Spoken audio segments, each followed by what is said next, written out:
Everyone, today I'll discuss about concept of potential energy. So first of all, what is the meaning of potential? Meaning of potential is the possibility or capacity for action. Means possibility or capacity for action. But here about potential energy is the stored energy. This one is the stored energy. अब इसको stored energy हम क्यों बोलते हैं? Because potential energy is applicable only for conservative forces. Conservative forces are gravitational force, electrostatic force, spring force, etc. So first of all, we'll explain about spring force. After that, I'll explain gravitational force. Okay, but this one electrostatic force is not for class 11th. This one is for class 12. So I'll explain in class 12. But here I'll explain about gravitational force and spring force. So first of all, we'll explain about spring force. So you can see here this is the spring. Starting में कुछ इस तरीके से spring है हमारा, इतना दूर, ये देखो इतना. तो जब इस पर हम एक्सटर्नल फोर्स अप्लाई करेंगे कुछ इस तरीके राइट साइड डायरेक्शन में, तो क्या होता है कि ये मीन पोजीशन स्टार्टिंग में यहाँ पे था स्प्रिंग. जब इसको हम खींचे तो फोर्स लगाए एक्सटर्नल फोर्स, तो कुछ इस तरीके से खिंचाएगा. जिसका डिस्प्लेसमेंट मान लो इस पॉइंट तक आ गया, तो इसका डिस्प्लेसमेंट कितना हुआ? एक्स डिस्प्लेसमेंट हुआ.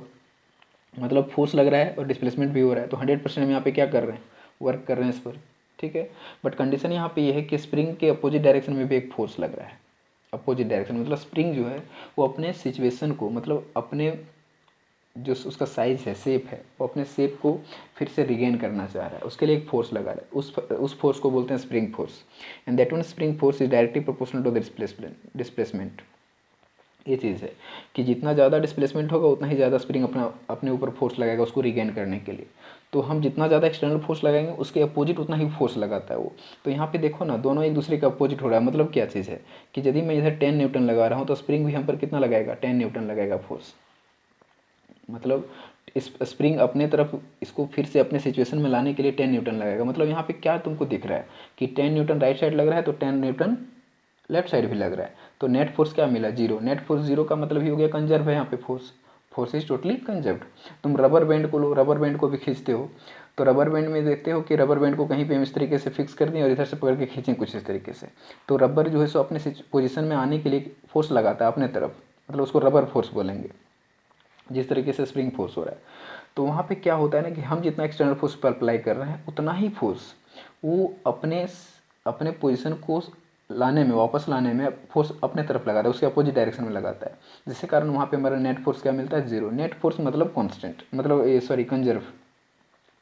तो उसका मतलब ही होता है कंजर्व. तो इसलिए हम लोग spring force, rubber band force वगैरह वगैरह जितना भी फोर्स होता है ना इस तरह का, इलास्टिक, रबर बैंड का मतलब होता है इलास्टिकल फोर्स, तो यहाँ पे ऐड कर सकते हो इलास्टिक फोर्स.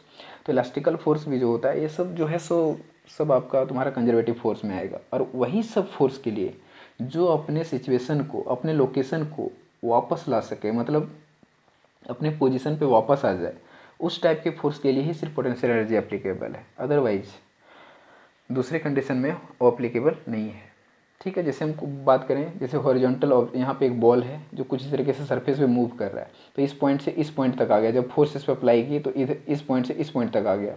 बट तुम बोलोगे कि यहाँ पे फ्रिक्शनल फोर्स लग रहा है सर, तो फ्रिक्शनल फोर्स लग रहा है तो क्या इसको इसके पोजिशन पर लाने के लिए लग रहा है? नहीं लग रहा है. मतलब इसको रोकने के लिए भले ही लग रहा है, लेकिन क्या इसको इस जगह पे ला पाएगा? नहीं ला पाएगा. जहाँ पे से मूव किया उस जगह पे नहीं ला पाएगा, इसलिए कंजर्वेटिव फोर्स ये नहीं है.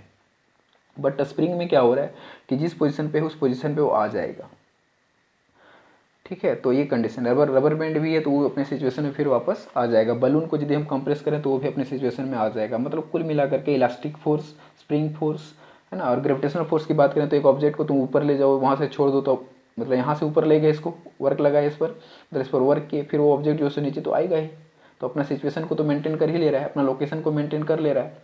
तो ऐसे कंडीशन में हम कह सकते हैं कि these type of forces is the conservative force, जो अपने सिचुएशन को वापस कर ले. ठीक है, तो ये सारा फंडा है यहाँ पे. तो conservative force is applicable for the potential energy. Potential energy के लिए सिर्फ और सिर्फ कंजर्वेटिव फोर्स ही एप्लीकेबल है, दूसरा फोर्स नहीं है. तो यहाँ पे हम का इसका डेफिनेशन यदि जानना चाहें तो क्या लिख सकते हैं? Potential energy is the, first of all potential energy the stored energy. इस तरीके से डेफिनेशन इसका देना कि potential energy is the stored energy by virtue of the position और configuration of the body. Because देखो ना, पोजीशन के इसके चेंज करने से या तो फिर इसका कॉन्फ़िगरेशन चेंज करने से ही पोटेंशियल एनर्जी डेवलप हो रहा है हमारा। मान लो एक ऑब्जेक्ट यहाँ पे है, सरफेस पे है, इसको यहाँ से यहाँ तक ले गए, इस हाइट से, मतलब अभी 0 हाइट पे है, इसको यहाँ तक ले गए, तो इसमें कुछ पोटेंशियल एनर्जी डेवलप हो गया। वो किस तरीके से, उसका मैथमेटिकल फॉर्मूला भी आपको बताएंगे हम। मतलब यहाँ से ऊपर ले गए तो इसमें एक एबिलिटी आ गया, यहाँ से फिर वापस अपना से आप वापस आ जाएगा, मतलब एक एनर्जी इसमें स्टोर हो गया, तभी तो ये मूव कर जा रहा है इधर नीचे की तरफ, उसमें एक एनर्जी स्टोर हो गया। तो that one energy is the potential energy. हम इसको वर्क कर रहे हैं ऊपर ले जाने में, तो दैट वन वर्क जो है ना, वर्क हम कर रहे हैं इस पर ऑब्जेक्ट को ऊपर ले जाने में, बट ये ऑब्जेक्ट जो है वो एक एनर्जी स्टोर कर ले रहा है। That one energy is the यहाँ पे कौन सा एनर्जी हो जाएगा, पोटेंशियल एनर्जी। ठीक है, तो यहाँ पे जो हम पोटेंशियल एनर्जी को बोलेंगे वो कौन सा पोटेंशियल एनर्जी होगा, क्योंकि अगेंस्ट द ग्रेविटी जा रहा है ना, अगेंस्ट द ग्रेविटी, तो यहाँ पे हो जाएगा ग्रेविटेशनल पोटेंशियल एनर्जी। ठीक है, अब यहाँ पे यदि मैं बात करूँ स्प्रिंग के लिए, तो देखो हम इस पर वर्क कर रहे हैं राइट साइड में, तो स्प्रिंग जो है वो अपना पोजीशन को रिगेन करने के लिए अपोजिट डायरेक्शन में फोर्स लगा रहा है। तो यहाँ पे जो तुम्हारा फोर्स होगा, यहाँ पे एक्चुअली हम लोग डायरेक्ट बोलेंगे मैकेनिकल पोटेंशियल एनर्जी, या तो मैकेनिकल सॉरी, यहाँ पे तुम बोल सकते हो only potential energy of the spring बोल सकते हो, potential energy of the spring. उसी तरीके से और भी एग्जांपल है इसका, जैसे बाव ले सकते हो, तीर कमान जिसे बोलते हैं, वहाँ पे स्ट्रिंग को जब हम खींचते हैं, उसमें बाव में स्ट्रिंग को जब स्ट्रिंग के ऊपर एरो को लगा के जब खींचते हैं और छोड़ देते हैं, तो फाइनली वो बहुत ज़्यादा स्पीड को अटेंड कर लेता है। तो कंडीशन यहाँ पे ये है कि जितना ज़्यादा उसको स्ट्रेच करेंगे उतना ज़्यादा वो स्पीड देगा बॉव को, है ना। तो उसी तरीके से सारा कंडीशन है। कुल मिला करके हम लोग यहाँ पे क्या समझेंगे, conservative force is applicable only for the potential energy. Okay, so potential energy is based on the conservative force. अब इसका हम लोग मैथमेटिकल फॉर्मूला, इसका डेफिनेशन क्या समझे, definition is the potential is the stored energy by virtue of the position और configuration of the body. ठीक है, इसका पोजीशन चेंज होने से पोटेंशियल एनर्जी डेवलप होगा और साथ ही साथ कॉन्फिगरेशन चेंज होने से भी। ठीक है, but only for restoring force. Next one will explain about mathematical formula of it. जैसे देखो एक एग्जाम हम लोग कुछ इस तरीके से समझते हैं इसका मैथमेटिकल फार्मूला। मान लो एक हम ग्रेविटेशनल पोटेंशियल एनर्जी को फाइंड करते हैं, gravitational potential energy, gravitational potential energy this one. Suppose one object over here यहाँ पे है जिसका मास m है, m मास का ऑब्जेक्ट है ये। इसको क्या कर रहे हैं कि इस पर हम वर्क कर रहे हैं, इसको वर्क अगेंस्ट द ग्रेविटी इस पर वर्क कर रहे हैं। तो ये ऑब्जेक्ट जो है सो यहाँ तक ले आया इसको वर्क करके हम, तो इसका हाइट कितना अटेन हो गया, यहाँ से यहाँ तक का डिस्प्लेसमेंट हम कितना कर दिए, h डिस्प्लेसमेंट यहाँ पे हो गया। मतलब इस पर एक फोर्स लगाए हम, एक्सटर्नल फोर्स, और वो एक्सटर्नल फोर्स लगाने से इसका हाइट कितना डेवलप हुआ, h हाइट डेवलप हो गया इसमें। तो हम कुल मिला के यहाँ पे बोल सकते हैं कि यहाँ पे जो फोर्स लग रहा है वो कौन सा लग रहा है, ग्रेविटेशनल फोर्स लग रहा है, और हाइट कितना अटेंड किया, h हाइट अटेंड किया। मतलब कंडीशन यहाँ पे है कि हमारा जो एक्सटर्नल फोर्स है वो वर्क कर रहा है, और उस वर्क के कारण इसके अपोजिट डायरेक्शन में जो एनर्जी डेवलप हुआ, work is the form of energy, तो यहाँ पे जो उसके अगेंस्ट में एनर्जी डेवलप हुआ that one is the potential energy. Condition यहाँ पे है कि हम जितना ज़्यादा ऊपर ले जाएंगे उतना ज़्यादा इसमें कैपेसिटी आ जाएगा, कैपेसिटी। ठीक है, तो एक्शन करने के लिए, जैसे हम पहले ही बता दें कि पोटेंशियल का मतलब ही होता है पॉसिबिलिटी और कैपेसिटी फॉर एक्शन। तो जितना ज़्यादा डिस्प्लेसमेंट होगा उतना ही ज़्यादा उसका मतलब एक्शन होगा। तो जितना ज़्यादा ऊपर ले जाएंगे उतना ज़्यादा स्ट्रॉन्ग होगा इसका वेलोसिटी।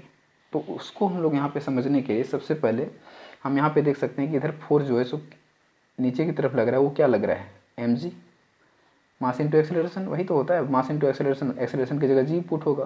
तो हमारा फोर्स जो यहाँ पे लग रहा है that one gravitational force is equals to mg, मतलब वेट के बराबर mg लग रहा है यहाँ पे। और हाइट कितना, मतलब डिस्प्लेसमेंट कितना है, x की जगह पे क्या सब्स्टिट्यूट कर देंगे, h। मतलब हम लोग जानते हैं कि work is equals to what, force into displacement this one. तो यहाँ पे क्या करना पड़ेगा कि वर्क की जगह पे आपको लिखना है पोटेंशियल एनर्जी, और फोर्स की जगह पे लिखना पड़ेगा minus mg, because G opposite direction में जा रहा है ना, तो इसलिए माइनस जी। और डी की जगह क्या होगा, h, मतलब रिजल्ट आपका क्या आएगा, माइनस mgh। मतलब कंडीशन यहाँ पे ये है कि h हाइट के लिए जो आपका यहाँ पे चाहो तो u के बगल में h लिख सकते हो, क्योंकि h हाइट के लिए बता रहा है potential energy denoted by u, so this one is minus mgh this one. मतलब ये पोटेंशियल एनर्जी का फॉर्मूला हमारा निकल गया for gravitational potential energy. So this is the gravitational potential energy for a certain height h। ठीक है, तो यहाँ पे कंडीशन ये है कि सिर्फ इतना हाइट के लिए तो पॉसिबल, मतलब सिर्फ फिक्स हाइट के लिए तो है इतना एनर्जी। तो कंडीशन यहाँ पे है कि पोटेंशियल एनर्जी जो है सो कुछ फैक्टर पे डिपेंड कर रहा है। यहाँ पे आप देख सकते हो कि मास कांस्टेंट है, जी कांस्टेंट है, ठीक है। तो वेरी क्या कर रहा है यहाँ पे, एच वेरी कर रहा है। So this one potential energy depends on the height, ठीक है। तो कुछ इस तरीके से लिख सकते हैं कि this one U H is directly proportional to the H, मतलब if this one height increase then this one also increase, this one decrease this one also decrease, okay. So this is all about gravitational potential energy. Next one, यदि मैं बात करूँ यहाँ पे कि इसको कुछ हाइट तक ले गए तो इसमें पोटेंशियल एनर्जी डेवलप हो गया, ठीक है। वो भी किसके फॉर्म में, F is equal to minus G के, माइनस एम जी के फॉर्म में। तो यहाँ पे कह सकते हैं कि when object attain the maximum speed will be, मतलब कंडीशन यहाँ पे ये है कि ये ऑब्जेक्ट जो है यदि मान लो इस पॉइंट से इस पॉइंट तक गया, यहाँ तक गया, जब इसको हम छोड़ देंगे, यहाँ से छोड़ेंगे तो यहाँ पे जब पहुँचने पर जब ग्राउंड को हिट करेगा उस समय इसका स्पीड क्या होगा, उसको फाइंड करने के लिए हम लोग क्या कर सकते हैं यहाँ पे। तो सब उसका कंडीशन ये है, तो यहाँ पे कंडीशन ये लिखेंगे कि when object released the when object is released from a height then the maximum speed of the object will be, मतलब maximum speed will be कितना होगा, तो वो पूछा जा रहा है कि मान लो एक ऑब्जेक्ट है कुछ हाइट पे चला गया, वहाँ से यदि छोड़ देंगे तो जब हिट करने से पहले इसका जो मैक्सिमम स्पीड होगा v होगा वो कितना होगा, वो पूछा जा रहा है। तो सिंपल सा इक्वेशन लगा, तो यहाँ पे टाइम तो हमको पता नहीं है, तो हम लोग कुछ इस तरीके से लिख सकते हैं, V square minus U square is equal to G H, this one equation of motion. तो कंडीशन ये है कि इनिशियल वेलोसिटी यहाँ पे u होगा और यहाँ पे फाइनल वेलोसिटी, क्योंकि हम इसको छोड़ रहे हैं तो धीरे धीरे स्पीड बढ़ता है इसका, तो इस पॉइंट पे इसका स्पीड क्या होगा, मतलब ग्राउंड को हीट करने से पहले इसका वेलोसिटी क्या होगा, that one will be maximum speed. तो कंडीशन यहाँ पे है कि ये u है ये v है, तो इनिशियली हमारा क्या होगा, यहाँ पे तो रुका हुआ है ना, इसको पकड़ के यहाँ तक ले गए तो यहाँ पे रुका हुआ है, तो इनिशियल वेलोसिटी यहाँ पे 0 है हमारा, तो यहाँ पे ये क्या हो जाएगा 0। तो V square is equal to क्या लिख सकते हैं हम लोग यहाँ पे 2gh, मतलब ये मैक्सिमम स्पीड हो गया, v is equal to root under 2gh, this one. तो कंडीशन यहाँ से क्या समझ में आ रहा है आपको कि this one v is depends on the height because g is constant here, so we can write v is directly proportional to the root under height, मतलब h पर ये डिपेंड कर रहा है टोटली, जितना ज़्यादा हाइट होगा उतना ही ज़्यादा इसका क्या होगा, स्पीड होगा। So more height more speed, okay. And also we can say more height more potential energy, height के अकॉर्डिंग हमारा स्पीड भी बढ़ रहा है और साथ ही साथ इसका पोटेंशियल एनर्जी भी बढ़ रहा है। तो इस इक्वेशन को यदि मैं और भी देखो तरीके से लिखना चाहता हूँ कि मान लो हमारे पास इक्वेशन है ये वाला देखो, हमारे पास इक्वेशन है V square is equal to 2gh। यदि इस इक्वेशन में दोनों साइड 1/2m से मल्टीप्लाई कर दें, यहाँ पे लिखेंगे इस तरीके से, multiplying both side by 1/2m, then क्या आता है, देखो दोनों साइड 1/2m से मल्टीप्लाई कर रहे हैं, तो 1/2m से मल्टीप्लाई करोगे तो क्या आएगा, this one V square is equal to 1/2m और इधर क्या है 2gh मल्टीप्लाई कर दिए दोनों साइड 1/2m से, तो इधर क्या हो गया, ये हमारा हो गया काइनेटिक एनर्जी। और इधर देखो 2 कैंसिल, क्या बचा इधर mgh, ये क्या मिला आपको, इधर 1/2m v स्क्वायर है ना, इस वन मतलब ये मिला काइनेटिक एनर्जी, इधर क्या मिला पोटेंशियल एनर्जी। तो यहाँ पे क्या तुमको दिख रहा है, इससे हमको साफ पता चल रहा है कि काइनेटिक एनर्जी जितना होगा उतना ही पोटेंशियल एनर्जी होगा, जितना ज़्यादा काइनेटिक एनर्जी उतना ज़्यादा पोटेंशियल एनर्जी, मतलब उल्टा थोड़ा समझो कि जितना ज़्यादा ऑब्जेक्ट को हाइटेट करेंगे, जितना ऊपर ले जाएंगे उतना ज़्यादा इसमें क्या डेवलप होगा, पोटेंशियल एनर्जी, और इसको छोड़ने पर उतना ही जितना पोटेंशियल एनर्जी लॉस होगा हमारा, पोटेंशियल एनर्जी जितना लॉस होगा उतना ही काइनेटिक एनर्जी गेन करेगा। तो यहाँ पे कह सकते हैं कि पोटेंशियल एनर्जी कुछ इस तरीके से समझो, पोटेंशियल एनर्जी और इधर काइनेटिक एनर्जी लिख दो इस तरीके से, तो इसको लिखो पोटेंशियल एनर्जी गेन, ठीक है, गेन, या तो लॉस लिखो सबसे पहले क्योंकि इसी को हम छोड़ रहे हैं ना, तो लॉस, तो ये क्या करेगा, गेन करेगा इस तरीके से। मतलब पोटेंशियल एनर्जी यहाँ से धीरे धीरे छोड़ोगे तो धीरे धीरे रिड्यूस होगा, तो जिस तरीके से रिड्यूसिंग हो रहा है, तो जितना कम होगा उतना ही ज़्यादा किस में बढ़ेगा, काइनेटिक एनर्जी बढ़ता चला जाएगा, और धीरे धीरे फाइनली इस सरफेस पे आएगा तो यहाँ पे काइनेटिक एनर्जी मैक्सिमम होगा और पोटेंशियल एनर्जी इस जगह पे क्या हो जाएगा, 0 हो जाएगा। मतलब सरफेस पे काइनेटिक एनर्जी हीट करने से पहले kinetic energy maximum, but potential energy will be zero because there is no height, है ना। तो हम लोग कुछ इस तरीके से समझ सकते हैं कि पोटेंशियल एनर्जी जितना ज़्यादा लॉस करेगा उतना ही ज़्यादा काइनेटिक एनर्जी गेन करेगा।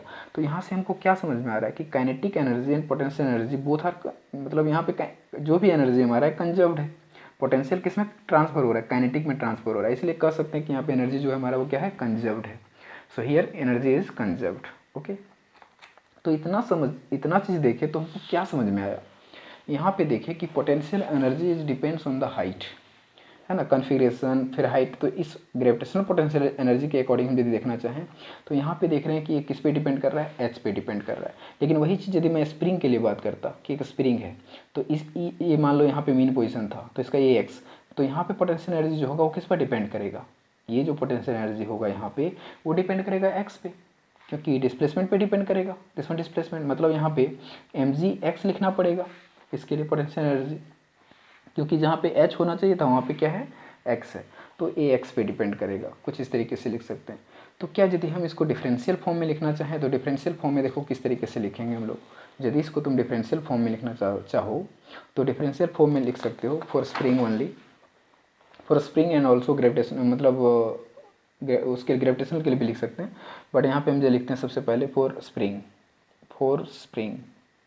तो स्प्रिंग को कुछ इस तरीके से बना सकते हो यहाँ पे चाहो तो दिस इज द, आगे बढ़ा दो कुछ इस तरीके से, this is the mean position, this is the displacement, ठीक है, कुछ इस तरीके से।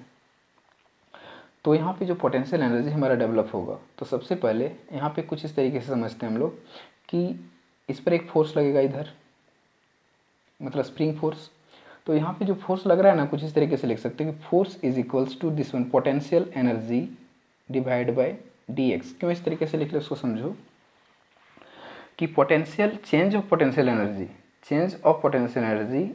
Is equivalent to force. कैसे होगा ये इस तरीके से, तो इसको छोड़ो, ऐसे नहीं लिखते हम लोग कुछ इस तरीके से लिखते हैं work is equals to force into displacement dx, कुछ इस तरीके से लिख सकते हैं। तो यदि वर्क के जगह पे हम बोलें कि this one is the potential energy, work is the potential energy is equals to क्या होगा, f इंटू डी एक्स, इस तरीके से। बट कंडीशन यहाँ पे ये है कि यहाँ dx है तो वर्क भी क्या होगा, dw के बराबर। मतलब ये जो यहाँ पे u है इसके जगह पे भी क्या होगा, du। मतलब क्या है ना कि छोटा सा डिस्प्लेसमेंट के लिए छोटा सा वर्क होगा, छोटा डिस्प्लेसमेंट फॉर के लिए छोटा वर्क होगा। तो ऐसे कंडीशन में आपको करना क्या है, देखो यहीं से f को सब्जेक्ट करो, तो f को सब्जेक्ट करने क्या लिख सकते हैं, du डिवाइड बाई dx। मतलब यहाँ से क्या समझ में आ रहा है कि फोर्स जो है वो किस पे डिपेंड कर रहा है, इसके अकॉर्डिंग। मतलब जितना ज़्यादा डिस्प्लेसमेंट होगा उतना ही ज़्यादा फोर्स होगा। तो लेस डिस्प्लेसमेंट मोर फोर्स, कुछ इस तरीके से। तो यहाँ से हम लोग कुछ इस तरीके से समझते हैं ना। चलो इसको नहीं लिखना चाहते तो छोड़ दो, यहाँ तक तो रख सकते हैं हम लोग कि change of potential energy is equals to work done, change of potential energy is equals to force into displacement, मतलब work is equals to force into displacement. So we can write here, इसी से हम लोग लिखते हैं, यहीं से हम लोग कुछ इस तरीके से लिख लिए यहाँ पे। अब इसको हम लोग थोड़ा आगे बढ़ाते हैं, देखो कुछ इस तरीके से यहाँ पे, लेकिन एक साइन भूल रहे हैं हम लोग यहाँ पे ना, नेगेटिव साइन यहाँ पे होगा, this one sine will be negative. और यदि डिफरेंशियल फॉर्म में है, यदि हम इसको यदि कुछ इस तरीके से लिखें तो भी गलत नहीं होगा, change of potential energy is equals to negative of force into delta x. ऐसा क्यों लिखे, क्योंकि इसको लिख सकते हैं कि final potential energy minus initial potential energy is equals to negative of force into, इस डिस्प्लेसमेंट को क्या लिखेंगे, x final minus x initial. ये सब हम लोग प्रीवियस लेक्चर में पढ़े हैं इस तरीके का, जब हम लोग वेरिएबल वर्क निकालते थे उसके लिए। तो यहाँ से हमको क्या समझ में आ रहा है कि change of potential energy is the negative of force into displacement. मतलब यहाँ पे फाइनली हम लोग कह सकते हैं कि change of potential energy is the negative of work done. एक यहाँ पे सिंपल सा फॉर्मूला आपको यहाँ पे मिल रहा है। और इस वर्क के जगह पे आप चाहो तो कुछ इस तरीके से भी लिख सकते हो, x initial to the x final, और यहाँ पे लिख सकते हो एफ डॉट डी एक्स। ये चीज़ हम लोग पहले भी जान रहे हैं कि वर्क का फॉर्मूला होता है। तो this is the change of potential energy, कुछ इस तरीके से, ठीक है। तो इस तरीके से भी हम लोग लिखा जा सकता है यहाँ पे।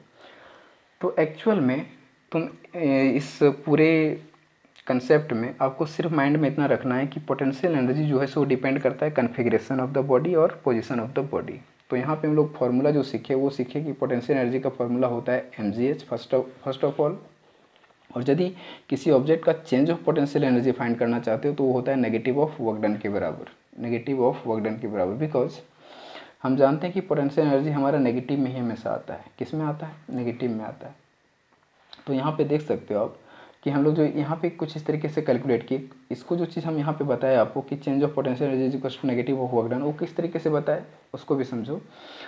इसको हम बोले कि मान लो एक स्प्रिंग है हमारे पास कुछ इस तरीके से, स्टार्टिंग में स्प्रिंग, यहाँ पे स्प्रिंग का भी है एग्जांपल, आगे हम लोग पोटेंशियल एनर्जी इसके इस पर ही पढ़ेंगे। तो मान लो स्प्रिंग है, स्टार्टिंग में यहाँ पे था इस जगह पे, और जब इसको स्ट्रेच किए तो यहाँ पे पहुँच गया। तो ये मेरा इनिशियल पॉइंट है और ये कौन सा पॉइंट है? फाइनल पॉइंट है। ठीक है, तो यहाँ पे इनिशियल माइनस फाइनल, मतलब यहाँ पे इसको एक्स एफ माइनस एक्स आई करेंगे तो किसके बराबर मिलेगा हमको? डेल्टा एक्स के बराबर मिलेगा। मतलब ये डिस्प्लेसमेंट हो गया, और इस पर फोर्स जो लग रहा है इसके अपोजिट डायरेक्शन में लग रहा है, एफ, मतलब एफ लग रहा है, छोड़ दो, एक स्प्रिंग फोर्स एफ लग रहा है। तो force into displacement, this one force and this one displacement, क्या मिला हमको? वर्क डन मिला। और ये स्टोर कर रहा है एनर्जी को ना, ये जितना ज़्यादा इधर डिस्प्लेस होगा उतना ही ज़्यादा पोटेंशियल एनर्जी इसमें डेवलप होगा। तो यदि यहाँ पे पोटेंशियल एनर्जी की बात करें तो यहाँ पे पोटेंशियल एनर्जी भी तो चेंज ऑफ पोटेंशियल एनर्जी होगा, क्योंकि देखो यदि यहाँ पे मैं वर्क की बात करूँ तो वर्क सबसे पहले कैलकुलेट कर लो, work is equal to force into displacement, तो डेल्टा एक्स होगा, क्योंकि छोटा वर्क है तो छोटा डी डब्ल्यू करके लिखते हैं हम लोग। ठीक है, और यही वर्क जो यहाँ पे वर्क हो रहा है वही इन द फॉर्म ऑफ किस में हो रहा है? Potential energy. तो in the form of potential energy हो रहा है, तो यहाँ पे डायरेक्ट हम लोग लिख देंगे you, you is representation for potential energy, और डी लगा हुआ है तो डी लिख दो, या तो फिर डेल्टा के फॉर्म में लिखना चाहते हो तो डेल्टा के फॉर्म में लिखो, no problem. Delta u this one is equals to f into delta x, negative, लेकिन यहाँ पे साइन देना जरूरी है क्योंकि अपोजिट डायरेक्शन में फोर्स लग रहा है ना, दिस वन। तो यहाँ पे negative F into delta x, ये क्या बता रहा है? वर्क डन ना। तो ये चीज़ हो गया तुम्हारा potential energy delta u is equal to negative of work done, कुछ इस तरीके से। ठीक है, तो ये चीज़ आता है यहाँ पे। तो कुछ कुल मिला करके हमारा यही चीज़ है जो हम लोग यहाँ पे कैलकुलेट किए। तो ये फार्मूला बहुत इंपॉर्टेंट है, change of potential energy is equals to negative of work done, change of potential energy is the negative of work done. इसका फार्मूला कुछ इस तरीके से भी आप लिख सकते हो, negative integration of x final initial to the x final, और यहाँ पे फोर्स इंटू डिस्प्लेसमेंट, कुछ इस तरीके से। या तो यहाँ पे डी एक्स भी लगा सकते हो आप, डी एक्स, तो यहाँ भी डी यू लिखना पड़ेगा, तो कुछ इस तरीके से लिख सकते हो। So this is all about of the today lecture. So thank you for watching.